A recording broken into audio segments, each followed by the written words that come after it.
प्यारे प्यारे साथियों, कैसे हैं आप सब। उम्मीद करती हूँ कि आप सब खैरियत से होंगे। आज आपको मैं बताना चाहती हूँ कि बच्चों को लेसन लर्न कैसे करवाते हैं।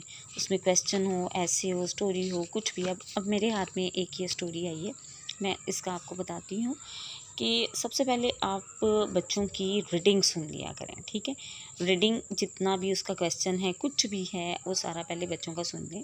उसके बाद बच्चों की जितनी मिस्टेक्स होती हैं, जैसे करो, उस बच्चे को नहीं बोलना आया, वेरी, उस बच्चे को नहीं बोलना आया, वॉज नहीं बोलना आया, कुछ भी उसको नहीं बोलना आया, तो आपने उसकी सारी रीडिंग सुनने के बाद वो सारी चीज़ें जो नहीं आई उनको अंडरलाइन कर लें।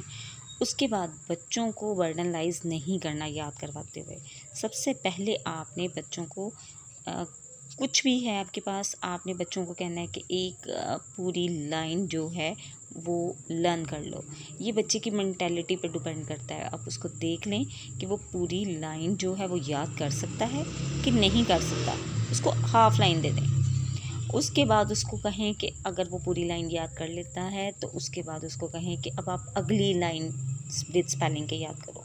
जब वो विद स्पेलिंग के अगली लाइन याद कर ले तो आपने जब उसका लेसन सुनना है तो पिछला और अगला दोनों मिला के उसका सुनना है।